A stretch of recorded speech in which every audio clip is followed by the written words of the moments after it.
Está reunido o Conselho Consultivo, temos vários temas na agenda para analisar com António Gaspar, Pedro Marques, Joaquim Biancar de Cruz e também Jorge Neto. Agradeço aos quatro a vossa presença neste Conselho Consultivo. António, começo por perguntar que leitura fez do acordo conseguido no Parlamento grego este fim de semana relativamente ao novo pacote de austeridade. Bom dia. Bom dia. Bom, a Grécia está numa situação muito difícil. Quer dizer, o que nós vimos este fim de semana foi particularmente grave, uma vez que não é aquilo que, de facto, a Europa quer. Quer dizer, eu ponho-me um pouco na pele dos contribuintes alemães, dos contribuintes finlandeses e quejanos, a quem eventualmente poderão, enfim, no médio prazo ou no curto prazo, pedir um aumento de impostos e perceber que o dinheiro dos seus impostos está aí para ali. Quer dizer, portanto, a Grécia mostrou ao mundo este fim de semana aquilo tudo que há de mal. Se bem que depois vieram dizer que os distúrbios teriam sido aproveitados por anarquistas, por, digamos, energúmenos e, sobretudo, pelos hooligans ligados aos dois grandes clubes da cidade de Atenas, que teriam aproveitado, portanto, aquela insatisfação popular para saquearem e para incendiarem aquilo tudo que nós vimos na televisão. E essa é a primeira nota relativamente àquilo que se passou e que não se pode passar. Não se pode passar porque, de facto, a vontade depois em ajudar pode perigar e pode, de facto, inverter a tendência da ajuda para deixar cair entre paredes. Relativamente àquilo que se passou no Parlamento, era aquilo que era esperado, portanto, ou seja, haviam pessoas, já se sabiam que haviam deputados dos partidos da coligação que não estariam de acordo com as medidas restritivas que iriam ser votadas e que o seu voto iria contrariar a disciplina de voto que tinha sido imposta pelos seus partidos. Pelo que as expulsões que se verificaram nos maiores partidos, sobretudo no PASOK, portanto, a mim não me escandaliza, nem para mim foi novidade e foi, digamos, uma grande notícia, porque era esse o caminho. Portanto, se não seguissem a disciplina, digamos, do voto dos partidos, era um caminho que eles teriam que certamente percorrer. Agora, a Grécia está numa situação, de facto, muito difícil, está numa situação que, se não conseguirem, e as eleições vão ser agora em abril, eu tenho receio de uma situação, não nos podemos esquecer, que a Grécia tem tantos anos de democracia recente como tem Portugal. Portanto, os coronéis caíram justamente em 74, quando acabou cá o então regime político.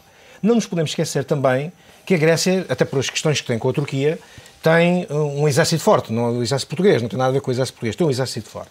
E se estas situações que aconteceram no domingo sofreram uma tendência nos tempos mais próximos, eu não sei se os militares ficarão de braços cruzados. Não sabemos o que é que vai sair das eleições de abril.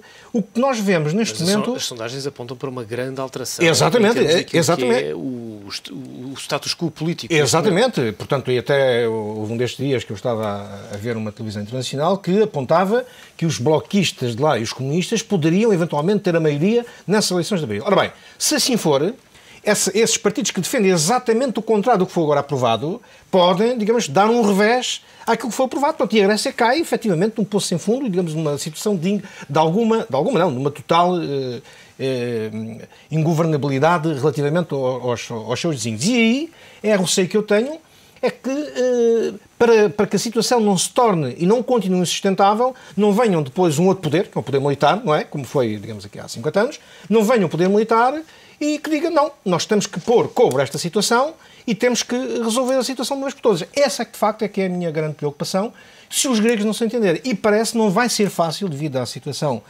gravíssima que a Grécia atravessa, não vai ser fácil os entender. Pedro, há aqui, no entanto, como dizia o António, duas notas. Por um lado, os gregos não querem sair do euro.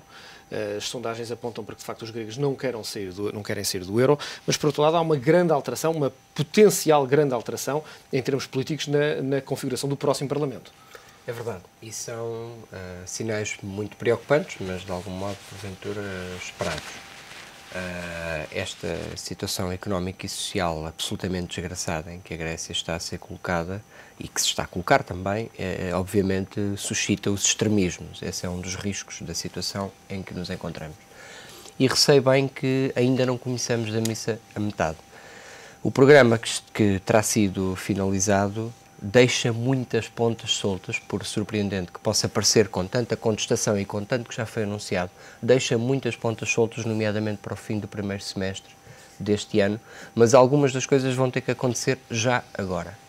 a redução de 15% dos custos unitários de trabalho. Sendo isto uma tecnicalidade, quer dizer que ou aumentaria brutalmente a produtividade ou tem que se reduzir os salários brutalmente. Essa medida ficou ou condicionada a um acordo de concertação social, ou então têm que ser feitas leis imediatamente para garantir este resultado. O que é que isto quer dizer? Ou aumenta brutalmente o tempo de trabalho com os mesmos salários, ou têm que ser feitas leis para baixar os salários e tanto quanto 15% de corte naquilo que é o custo unitário médio de trabalho na economia. O corte de salário mínimo que vai avançar com mais 10% para os jovens é um convite à rebelia dos jovens, manifestamente, e o corte de salário mínimo, como eu já aqui disse, significa que também os trabalhadores pobres estão a ser empurrados para esta contestação. O corte nas pensões e o corte nos salários em regimes especiais da administração, estamos a falar de envolver aqui os juízes, estamos a falar de envolver aqui as Forças Armadas em cortes brutais nos seus rendimentos. E só para dar 2 ou 3 exemplos, e para dizer o seguinte ainda. Para onde a colocação fora do sistema de um conjunto de grandes funcionários no públicos. No fim, também. e para além dos despedimentos já de 15 mil pessoas e através de um sistema parecido com os nossos disponíveis e depois a seguir com despedimento ao fim de um período curto de tempo. E já para não falar de que no final do primeiro semestre deste ano, até ao final do primeiro semestre deste ano, ficou como chamado Structural Benchmark do programa, que são aquelas coisas que ou acontecem ou o programa é dado por incumprimento, ficaram por definir 3% de cortes na despesa pública. Despesa em pensões e despesa na chamada máquina do Estado. Isto ficou lá por realizar, ou seja, ficou o objetivo, mas com as medidas concretas para definir até ao fim do primeiro semestre. E ainda ficou uma pérola, permita-me esta expressão, que eu acho absolutamente incompreensível neste programa, porque já aqui estava o corte de 15% dos custos unitários, já estava o corte de salário mínimo, ainda ficou uma pérola que foi a redução de 5 pontos percentuais da taxa social única. Isto diz certamente muito aos portugueses, que já ouviram falar em Portugal desta bala de prata para a competitividade que depois foi abandonada, felizmente. Pois na Grécia ficou definido um corte de 2 mais 3 pontos percentuais da taxa social única a compensar com cortes em prestações sociais. Portanto, veja-se, digamos, tudo aquilo, por isso é que eu digo que ainda não se conhece da missa à metade, veja-se tudo aquilo que é o enquadramento deste acordo e, do meu ponto de vista, a situação absolutamente desgraçada em que este país é colocado. Preocupa-me muito o que vai acontecer à Grécia e, como também já aqui disse várias vezes, finalmente o que vai acontecer à Europa na sequência deste caminho que foi escolhido para o país. É evidente que a Grécia está numa situação complicadíssima. Agora, a Europa que deixou um dos Estados-membros da zona euro chegar aqui, não está, do meu ponto de vista, a desempenhar bem e está a contribuir para riscos enormes para a própria Europa e para o próprio projeto europeu. Desde o radicalismo que pode acontecer na governação grega até às possibilidades que também já foram levantadas por António Gaspar. Eu não sei se a Grécia, com este tipo de acordo, é um Estado viável, porque há efetivamente limites para o tipo de cortes e de sacrifícios que um Estado pode impor aos cidadãos, às empresas, aos mais carenciados, porque são esses que também são aqui muito afetados, nomeadamente os chamados trabalhadores pobres e os jovens. Eu vejo com muita dificuldade a implementação deste programa. E já vamos também ver quais os potenciais efeitos naquilo que é a situação portuguesa. Jorge Neto, quando olhamos para este colete de forças cada vez mais apertado relativamente à Grécia, começam a surgir alguns sinais, para além dos sinais económicos, falamos nomeadamente das questões de instabilidade até regional relativamente a este país, que, como dizia o António, ainda há bem pouco tempo estava sob poder militar. Antes de mais, bom dia. É verdade, eu gostava de dizer que subscrevo aquilo que foi aqui dito até este momento. A situação da Grécia, de facto, é preocupante, pese embora eu queira sublinhar que este acordo, de alguma forma, cria alguma acalmia ilusória, certo, e temporária, mas cria alguma acalmia nos mercados, como aliás verificou no imediato, relativamente às taxas de juros. Hoje as coisas voltaram outra vez a piorar, mas também um pouco na sequência da conflitualidade e da agitação social do fim de semana. Mas eu prefiro ter este acordo neste momento a não ter nada, ou a manter aquela incerteza e aquela indefinição que assistimos nas duas últimas semanas. De qualquer forma, há várias equações no horizonte que são neste momento uma incógnita. De facto, este programa é draconiano. E eu temo, efetivamente, que ele não possa ser cumprido. Mesmo se ganhar um partido moderado, aliás, há a expectativa de que possa vir a ganhar o Partido da Nova Democracia, já há também a convicção que este plano não vai ser executado. Portanto, este plano pode ser um flop do ponto de vista da sua execução, porque é de tal forma duro, austero e excessivo que não é praticável, e isso vai criar novamente uma situação de instabilidade na Grécia, na zona euro e em toda a União Europeia. Gostava de dar aqui duas notas que me parecem importantes. Concomitantemente com esta situação difícil da Europa, estamos a assistir, surpreendentemente ou talvez não, a uma recuperação do lado do Atlântico. Há sinais positivos nos Estados Unidos. Eu gostava de sublinhar que nos últimos, desde o início do ano, a Bolsa Americana subiu cerca de 7%, desde outubro subiu 22%, há indicações positivas do ponto de vista do emprego. Isso significa que, porventura, os Estados Unidos já estarão a levantar voo e a afastar-se do cenário da recessão que atemorizava o país há uns meses atrás. Isso é um sinal positivo também para a Europa, porque é óbvio que se houver do lado do Atlântico, enfim, um país com força, com capacidade económica, com dinamismo económico, isso naturalmente que é bom e é positivo para a Europa. Do lado europeu, esta incógnita da Grécia coloca de facto muitas dúvidas relativamente à estabilidade do euro. A descida do rating hoje é mais uma machadada na credibilidade do euro da União Europeia. Há também um problema complicado que aqui foi aflorado, mas que a mim me toca profundamente, que é a questão alemã e de saber até que ponto é que a opinião pública alemã, o eleitorado alemão, vai continuar a apoiar estas medidas de apoio a países do sul da Europa. Sabemos uma grande divisão até no seio do governo alemão, com o Partido Liberal, enfim, mais radical nesse domínio, a opor-se a medidas de apoio, novos planos de emergência para os países do sul da Europa, e esta situação, de facto, na Grécia, se evoluir de uma forma negativa, vai seguramente fragilizar aqueles que na Alemanha entendem que para a estabilidade do euro é fundamental acorrer às situações de emergência dos países do sul da Europa. E, portanto, há aqui toda uma série de variáveis. Há aqui uma questão que, neste contexto de ajuda da Alemanha a estes países, nomeadamente à Grécia, a Alemanha nunca pagou juros tão baixos, a economia está a crescer, o desemprego a cair, o PIB a aumentar, o desemprego a descer. Há, de facto, um contexto económico, macroeconómico para a Alemanha que é extraordinariamente favorável. Mas do mesmo passo é preciso entender que na Alemanha há diversos setores que têm uma opinião diferente daquela que é a opinião da Angela Merkel. Eu recordo que todas as medidas de austeridade impostas e de apoio aos países da Europa tiveram sempre a resistência, para não dizer a oposição, do Partido Liberal, que é um dos partidos da coligação. E, efetivamente, a opinião pública alemã, como temos visto ao longo do último ano, nas diversas eleições regionais, tem causticado o governo alemão e, particularmente, a senhora Merkel, por estas medidas de apoio à Grécia, Portugal.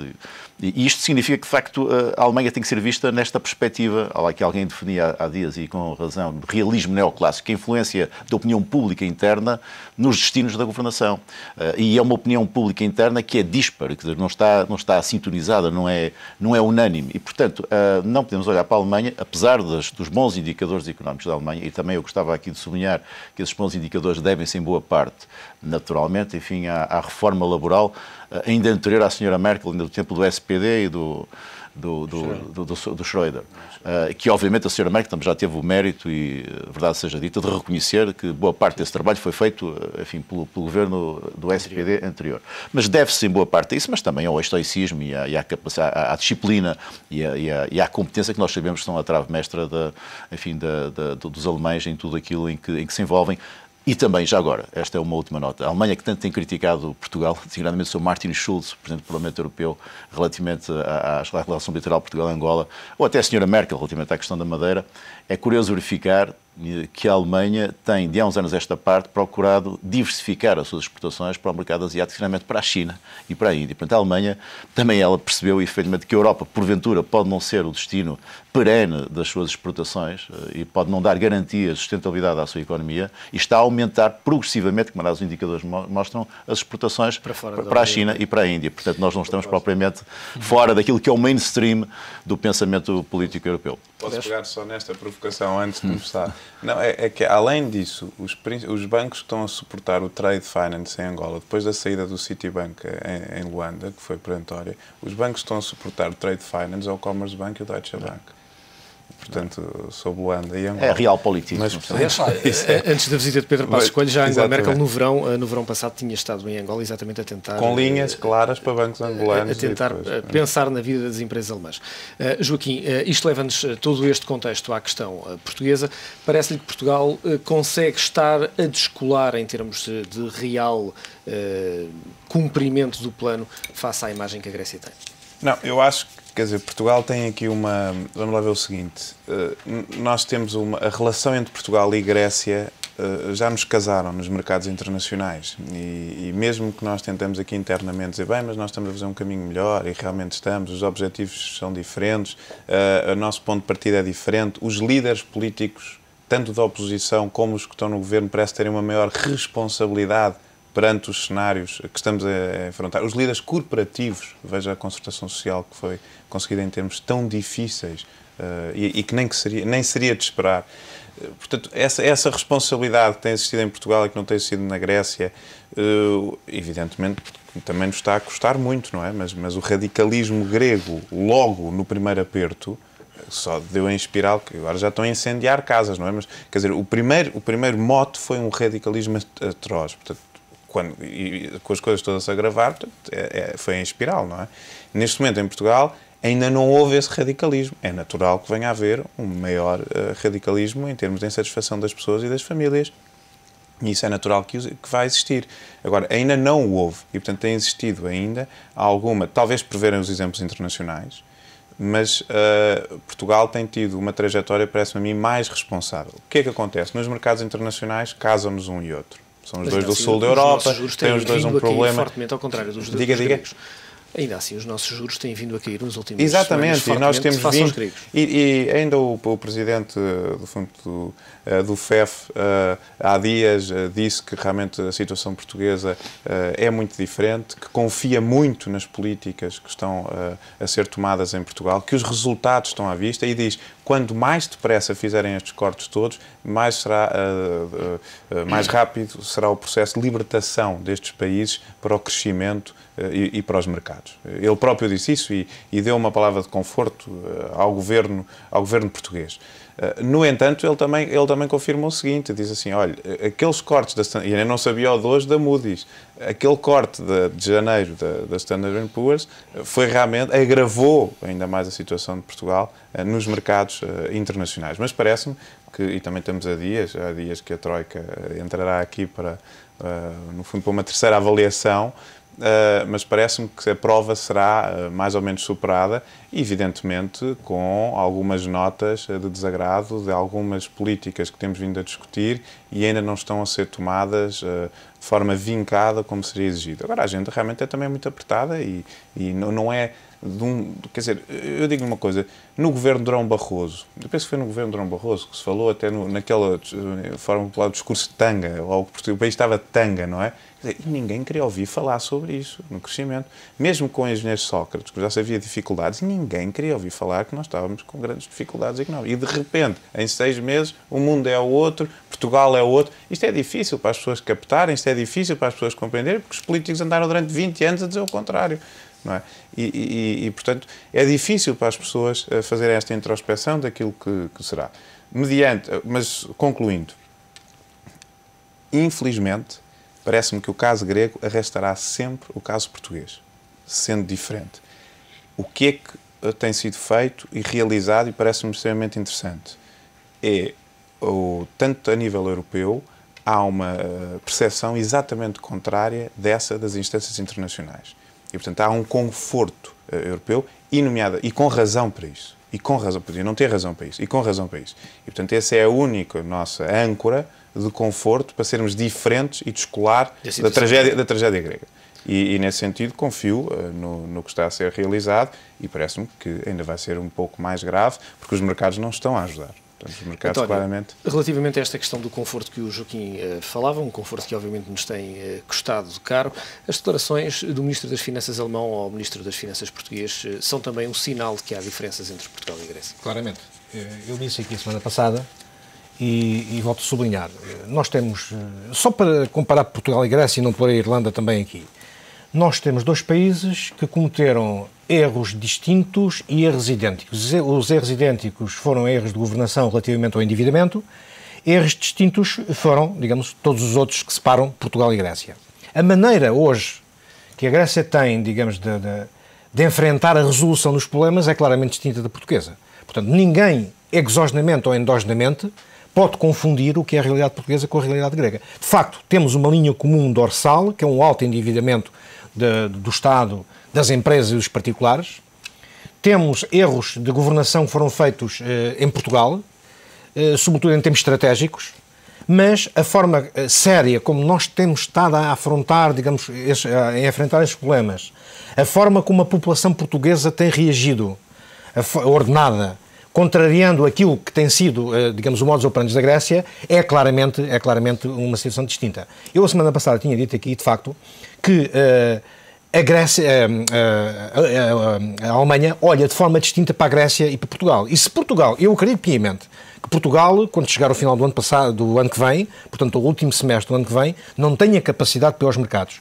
E eu estou plenamente convencido que, por a mão da Alemanha, Portugal vai ter um reajustamento a este plano estrutural, quiçá um novo plano estrutural ou o prolongamento deste, mas com a aquiescência da Alemanha, porque de facto reconhecem que nós estamos a fazer um conjunto de sacrifícios, que estamos a ser bem-sucedidos nesse conjunto de sacrifícios que, digamos, que se consubstancializam, sobretudo nas reformas estruturais que estamos a pouco e pouco, mas que estamos a fazer, quer no Estado, quer nas empresas, quer, digamos, na justiça, que vamos começar a fazer e que já estamos a fazer, e os alemães percebem isso. Portanto, sendo os alemães o maior contributo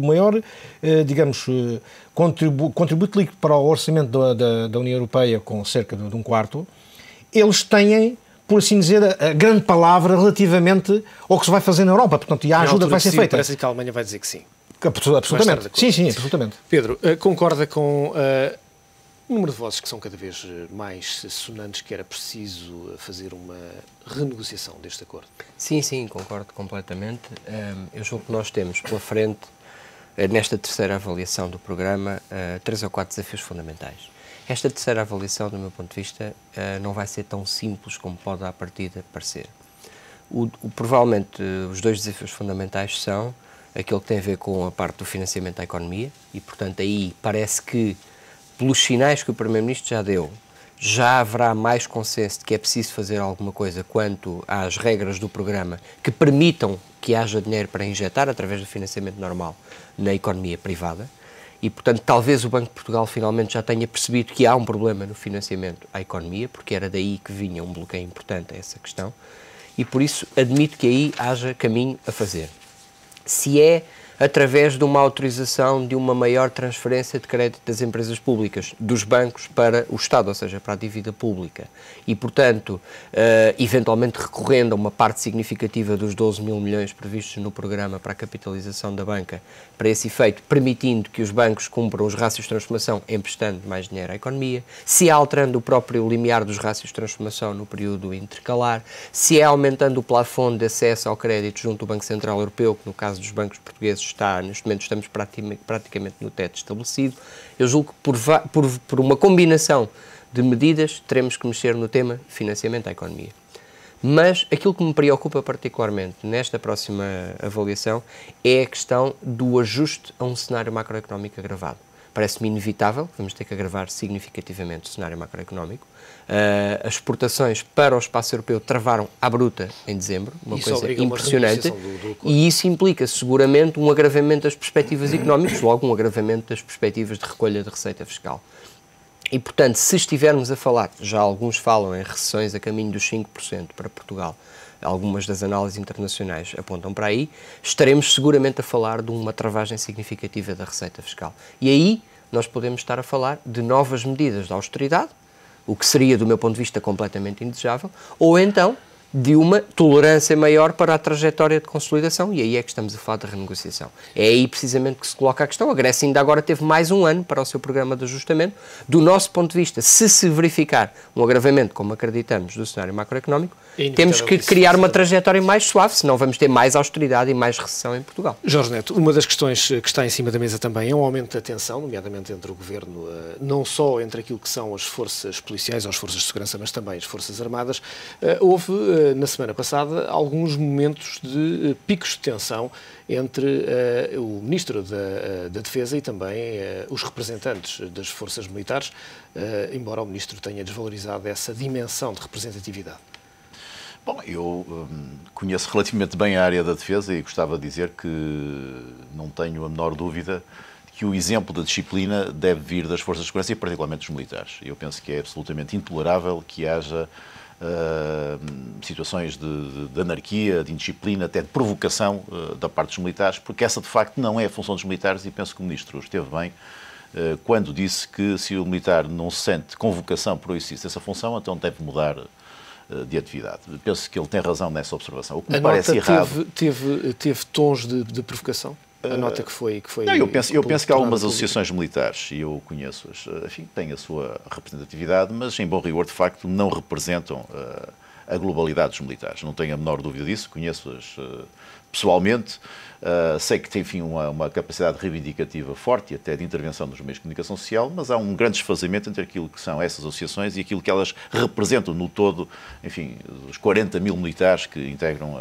as Forças Armadas. Agora, dito isto, e fazendo questão de sublinhar, de facto, que a disciplina é uma trave essencial da função dos militares, gostava também de dizer que é preciso encarar esta situação com alguma discrição e, sobretudo, com alguma contenção nas palavras. Talvez o Ministro também não tenha estado bem aqui ou ali, em algumas intervenções que fez, que podem ser encaradas pelos setores militares, não por estas associações, porque eu, como digo, não lhe dou grande importância, mas pelos militares no seu todo, como alguma desconsideração, enfim, da função dos militares. Eu penso que é preciso ser muito cauto e muito parcimonioso nas expressões que se utilizam quando se fala, de facto, da função das Forças Armadas e da função militar. Não relativamente à questão da sustentabilidade, sejamos claros. Eu penso que o Ministro disse, é uma evidência, ninguém põe em causa que as Forças Armadas, tal qual hoje estão formatadas e configuradas, não são sustentáveis, isso é óbvio. Enfim, também são Forças Armadas também que são herdadas, enfim, de uma situação que vem do tempo, enfim, da guerra colonial, que sofreu naturalmente alguns ajustes, que hoje tem naturalmente outras missões, outras missões internacionais que são fundamentais, a meu ver, para o prestígio e para a promoção do nome de Portugal no exterior, mas há, de facto, alguns anacronismos, algumas incongruências que exigem uma reforma e, portanto, as Forças Armadas, nos seus moldes atuais, não são efetivamente sustentáveis, têm que ser reconfiguradas, têm que ser reformatadas, mas isso tem que ser explicado pelo Ministro. Não basta fazer uma afirmação, que eu, como digo, é uma afirmação elementar, óbvia, é preciso dizer como é que essa reforma é feita, sem atingir nunca a honra, o brio e a consideração dos militares. Aí é que eu penso que, efetivamente, o Ministro, futuramente, tem que ser um pouco mais discreto e um pouco mais parcimonioso nas expressões que utiliza, para que os militares, não as associações em si, como digo, que não lhes dou grande importância, mas os militares, em geral, não se sintam melindrados, beliscados na sua honra e no seu brilho. Parece que as chefias militares estão neste momento disponíveis para essa reestruturação. Não tenho a menor dúvida. Aliás, eu conheço bem as Forças Armadas e sei que as chefias militares têm, enfim, um brio e uma dedicação àquilo que é o interesse nacional que são absolutamente inexcedíveis, e não tenho a menor dúvida que as chefias militares estão absolutamente em sintonia com o Governo e com o Ministro na necessidade de implementar essa reforma. Portanto, eu não tenho... vi algumas declarações até do chefe de Estado-Maior do Exército na Madeira este fim de semana a corroborá-lo, mas nem necessitava disso. Conheço bem as Forças Armadas para saber que as chefias militares são de um brio, de uma honra, de uma elevação na forma como lidam com estas questões, que é absolutamente irrepreensível, que são absolutamente irrepreensíveis, e, portanto, acho que o Governo pode seguramente contar com as chefias militares, pode contar com os oficiais das Forças Armadas, pode contar com os militares da sua globalidade, porque eles estão disponíveis, seguramente, também para darem o seu contributo de solidariedade neste período difícil que o país atravessa, mas, fundamentalmente, para contribuírem para a tal reforma que eu penso que é necessário nas Forças Armadas, como noutros setores, que ainda está por fazer, mas que é fundamental para as tornar sustentáveis. Jorge Neto, Pedro Marques, António Gaspar, Joaquim Bincar de Cruz, é sempre um prazer contar com o vosso lúcido comentário. Voltamos a ver-nos de hoje a 8 dias no Conselho Consultivo, que amanhã aborda outros temas.